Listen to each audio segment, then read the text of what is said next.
Pemirsa, Anda menyaksikan Breaking News bersama saya, Arlista Hadi. Hari ini rencananya penyidik tim Sus Polri akan melakukan pemeriksaan perdana kepada Irjen Pol Verdi Sambo setelah ditetapkannya sebagai tersangka di Makobrimob Kelapa II Depok.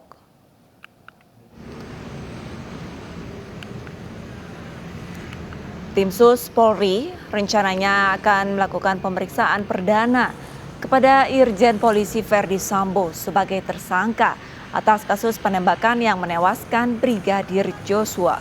Suasana di depan Makobrimob Kelapa II masih terpantau kondusif, namun untuk penjagaan Makobrimob dijaga ketat oleh petugas yang berjaga di depan pintu masuk menggunakan seragam loreng lengkap dengan senjata laras panjang. Belum diketahui pasti waktu pemeriksaan akan dilakukan.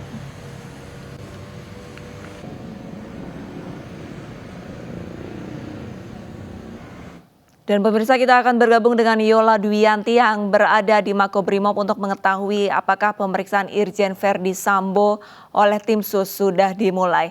Selamat sore Yola, apakah tim Sus sudah tiba di Makobrimob Yola? Ya, selamat sore Arlista dan juga pemirsa. Memang mantan Kadif Propam Polri, Irjen Pol Verdi Sambo saat ini sudah resmi ditetapkan sebagai tersangka atas kasus penembakan yang menewaskan Brigadir J alias Nofriansyah Yosua Huta Barat. Dan untuk itu Irjen Pol Verdi Sambo saat ini sudah ditahan di Rutan Makobrimob Kelapa II Depok, Jawa Barat. Dan memang rencananya awalnya ini hari ini teragendakan Komnas HAM akan melakukan pemeriksaan terhadap Irjen Pol Verdi Sambo. Namun untuk diketahui hal tersebut tidak jadi dilakukan atau dibatalkan dikarenakan memang tim Sus sudah berkoordinasi dengan Komnas HAM terkait agenda pemeriksaan Irjen Pol Sambo yang akan dilakukan pada hari ini, tepatnya di 11 Agustus 2022. Namun hingga sore hari ini kami terus menunggu informasi pasti terkait pukul berapa tim Sus Polri akan mendatangi Makobrimob untuk melakukan pemeriksaan perdana kepada Irjen Pol Verdi Sambo. Namun Arlista dan juga pemirsa dapat kami sampaikan untuk situasi terkini di Makobrimob Kelapa II Depok, Jawa Barat. Pada sore hari ini terpantau masih lengang, begitu tidak ada aktivitas ataupun kegiatan yang menonjol dilakukan di sini. Namun untuk penjagaan di Makobrimob sendiri, ini memang dijaga ketat oleh beberapa petugas yang berjaga di depan pintu masuk Makobrimob Kelapa II Depok, Jawa Barat yang menggunakan seragam loreng lengkap dengan persenjataan laras panjangnya. Tidak hanya itu, Arlista dan juga pemirsa, memang ini terdapat 2 kendaraan mobil barakuda dan juga sejumlah kendaraan motor trail yang memang berbaris rapi di depan pintu masuk Makobrimob Kelapa II Depok, Jawa Barat hingga sore hari ini. Sementara untuk situasi lalu lintas sendiri di depan Makobrimob Kelapa II ini terpantau ramai, lancar dan juga tidak ada kepadatan ataupun kemacetan yang ditimbulkan kendaraan di depan Makobrimob Kelapa II Depok, Jawa Barat. Sementara itu Arlista. Yola, untuk saat ini Irjen Pol Verdi Sambo ditahan ataupun diisolasi di ruang khusus. Apakah nantinya pada saat pemeriksaan oleh tim Sus ini akan diselenggarakan ataupun akan dilaksanakan di ruangan khusus yang terpisah atau di mana, Yola? Dapatkah Anda menceritakannya? Ya, Arlista dan juga pemirsa, memang hingga saat ini kami belum mengetahui informasi pasti ataupun informasi resmi dari pihak Mabes Polri terkait Irjen Pol Verdi Sambo ini akan diperiksa di ruangan mana. Arlista. Baik, terima kasih banyak atas laporannya Yola Dwianti. Kami masih akan terus memantau apakah tim Sus Polri sudah tiba di Makobrimob. Selamat bertugas kembali. Ya pemirsa, Komnas HAM mengumumkan penundaan pemeriksaan Irjen Verdi Sambo pada hari ini.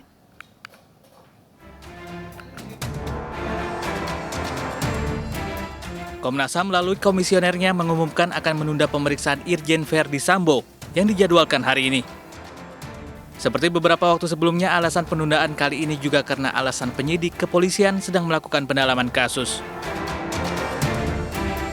Ya, sebenarnya hari ini kami jadwalkan untuk permintaan keterangan Brigjen nanti siang jam 2. Namun sampai pagi ini kami belum mendapatkan kabar apakah agenda tersebut bisa dilaksanakan ataukah tidak. Ini persis sebenarnya seperti beberapa waktu yang lalu.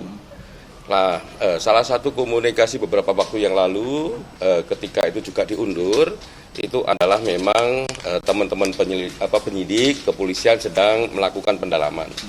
Nah, kalau memang itu argumentasi sedang melakukan pendalaman dan sebagainya, ya kami pasti akan hormati. Karena itu adalah bagian dari proses hukum. Sementara untuk waktu pemeriksaan Ferdi Sambo di Komnas HAM, Komisioner Komnas HAM masih menunggu jadwal selanjutnya.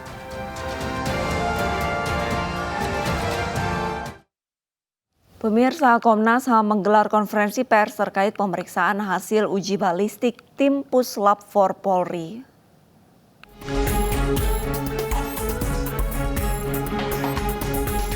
Dalam konferensi pers yang digelar, Komisioner Komnas HAM BK Ulung Hapsara menjelaskan terkait apa saja yang diperiksa dalam hasil uji balistik yang diserahkan tim Puslap 4 Polri. Di antaranya rekaman CCTV, barang bukti berupa telepon genggam dan residu peluru. Sementara pemeriksaan hasil uji balistik berlangsung selama 5 jam. Tim lapor dari kepolisian datang memenuhi undangan Komnas dan memberikan keterangan terkait dengan balistik dan juga forensik lainnya. Apa saja yang tadi disampaikan? Yang pertama adalah soal DVR. Kaitannya dengan rekaman CCTV.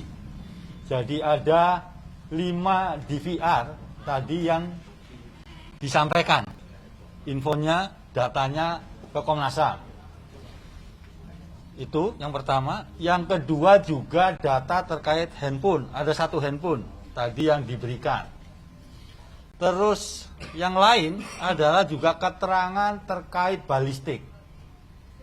Jadi peluru, jumlah peluru yang sudah diperiksa di lab, terus kemudian senjata yang digunakan, yang sudah diserahkan dari penyidik ke forensik untuk dicocokkan, begitu. Terus juga data-data lain, yaitu GSR atau gunshot residue. Jadi serbuk yang setelah ditembakkan itu kan muncul residunya. Nah itu juga tadi disampaikan ke kami. Termasuk juga soal analisa laboratorium terkait metalurgi. Jadi metalurgi ini adalah ilmu yang untuk menentukan komposisi logam dari peluru-peluru yang digunakan, begitu. Jadi itu lengkap. Kenapa kemudian prosesnya agak lama, 9:30 dan baru 9:30 pagi kita mulai dan baru jam 10 pagi kita mulai dan baru selesai sekitar 10 menit yang lalu. Jadi ada 5,5 jam lah ya, gitu. Jadi agak lama karena kami juga agak detail begitu.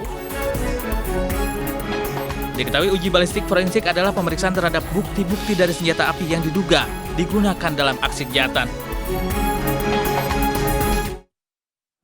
Usai melakukan asesmen jemput bola terhadap istri Ferdi Sambo di kediamannya di Jakarta Selatan, Lembaga Perlindungan Saksi dan Korban akan memutuskan perlindungan pada pekan depan. Selain itu, LPSK juga menyebutkan bahwa Putri Chandrawati membutuhkan pengobatan dari psikiater.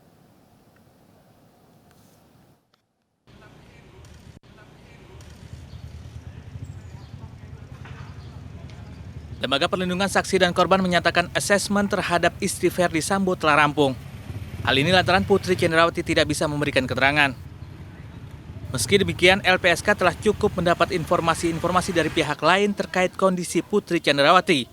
Rencananya LPSK akan mengumumkan keputusan apakah Putri Chandrawati dapat dilindungi atau tidak pada pekan depan. Oleh karena itu, LPSK menyatakan bahwa pihaknya tidak akan melakukan asesmen ulang terhadap istri Ferdi Sambo. Hal ini guna mempercepat proses investigasi. Selain itu, dari hasil asesmen yang dilakukan, LPSK melalui tim psikolog dan psikiater mengatakan bahwa Putri Chandrawati mengalami trauma dan shock sehingga membutuhkan pengobatan dari psikiater. Psikis mentalnya memang punya kebutuhan untuk segera dipulihkan dan secara mandiri ikuti pihak mampu. Berarti asesmen kepada Ibu PC udah selesai atau? Ya kita anggap selesai karena nggak bisa dilanjutkan. Ya, kan artinya juga menurut pandangan sementara dari psikolog kesehatan kami, kalaupun dilakukan lagi tidak akan ada banyak yang berubah. Yang dibutuhkan Ibu P sekarang ini berobat. Ya, berobat. Gitu. Keputusannya kapan? Keputusannya mungkin Lembaga Perlindungan Saksi dan Korban (LPSK) telah memeriksa Baradae sebanyak 5 kali. Keterangan terakhir Baradae berbeda dari pemeriksaan awal. LPSK meminta agar Baradae dapat mempertahankan keterangan yang sesungguhnya hingga saat pengadilan. Selain itu, LPSK meminta kepada Polri untuk menjaga keselamatan Baradae. kalau kita dengar Kapolri sampaikan kemarin bahwa salah satu motivasi Baradae membongkar kasus ini karena dia ingin menjadi justice for brother. Ya. Saya rasa ini harus difasilitasi oleh Polri. Kami ingin bertemu Baradae, kami ingin bertanya langsung pada Baradae untuk mendengar langsung keterangan yang berubah itu, ya, dan memastikan bahwa keterangan itu signifikan untuk mengungkap perkara yang jauh lebih terang tentang siapa saja pelakunya, siapa pelaku utama, perannya apa saja, motifnya apa. Gitu. Perlindungan terhadap Baradae ini penting sebagai JC, bukan hanya soal keselamatannya, gitu, tetapi juga menjaga konsistensi dia untuk menyampaikan keterangan hingga pengadilan. Ya, kita jangan hanya lihat hari ini ada di proses penyidikan, tapi 3-4 bulan ke depan dia akan menjadi pihak di pengadilan. Pertanyaannya, apakah Baradae kita harapkan tetap selamat di persidangan? Apakah Baradae tetap mempertahankan keterangannya di BAP hari ini atau tidak? Gitu. Nah, sementara itu salah satu tugas fungsi LPSK adalah membangun komunikasi hubungan dengan terlindungnya supaya dia tetap mempertahankan keterangannya itu. Gitu. Setidaknya dia sudah menyampaikan kenyamanannya ketika bersama LPSK dalam 5 kali pertemuan. Karena untuk cara komunikasi kami dengan penyidikan beda. Gitu. Nah itu menurut saya trust, setidaknya bayangan kami sudah ada trust antara Baradae dengan LPSK itu yang mungkin perlu dipertahankan untuk menjaga keterangan ini sama sampai dengan proses pengadilan. Pemirsa, breaking news, pemeriksaan Ferdi Sambo sebagai tersangka akan segera kembali usai jeda, tetaplah bersama kami.